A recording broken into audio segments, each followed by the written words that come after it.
The lobby was crowded, polished marble floors echoing with hurried footsteps and hushed conversations.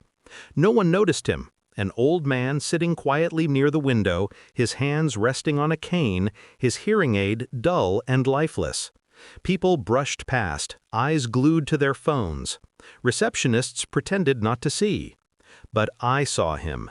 His eyes caught mine, searching, confused. I signed a simple, "Hello, do you need help?" The relief that softened his face was worth more than any paycheck. For a moment, it was just us, two strangers, in silence, understood. What I didn't know then was that my quiet kindness was being watched.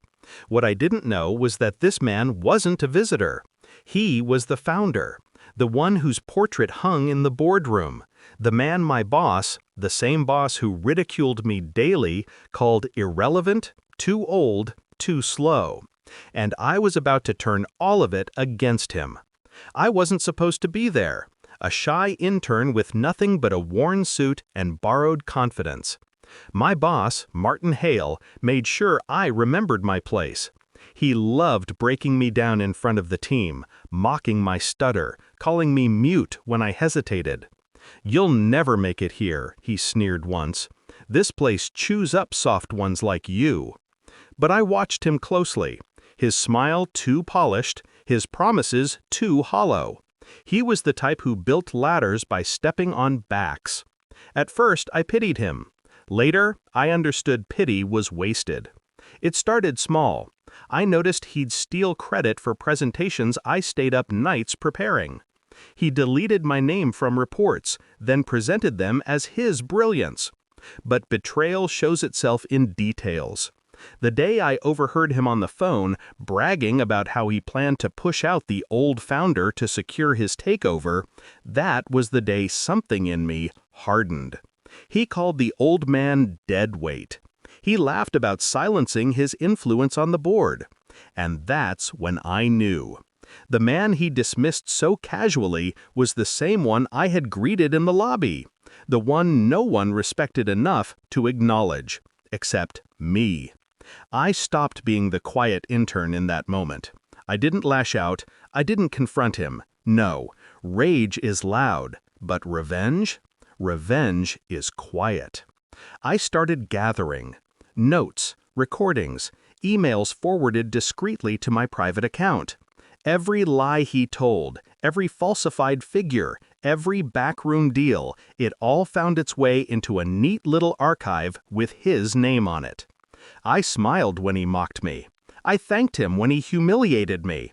I let him think I was small, invisible, because invisible people are underestimated, and underestimated people are dangerous.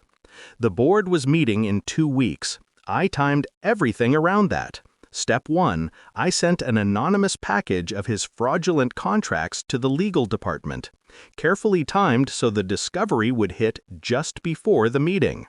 Step 2, I arranged for the founder, the old man, to be escorted to the boardroom that morning.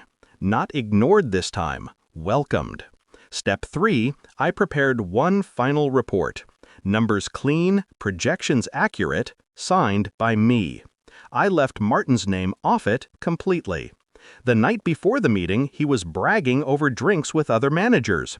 "Tomorrow's my coronation," he said. "The old man won't even understand half the slides."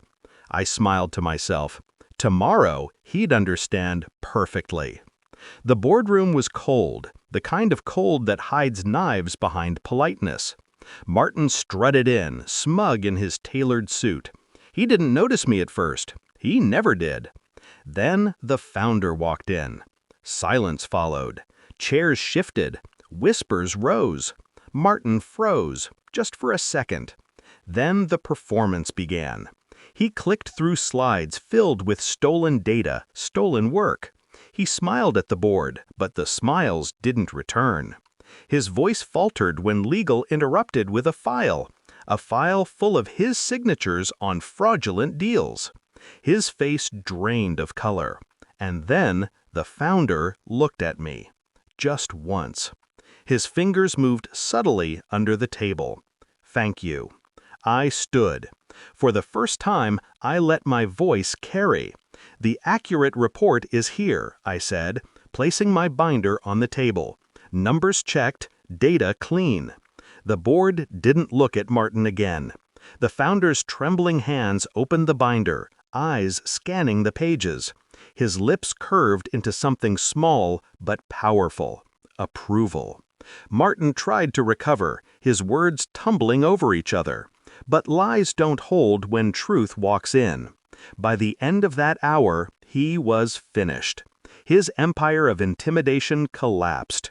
And he knew I had done it. When it was over, I walked past him.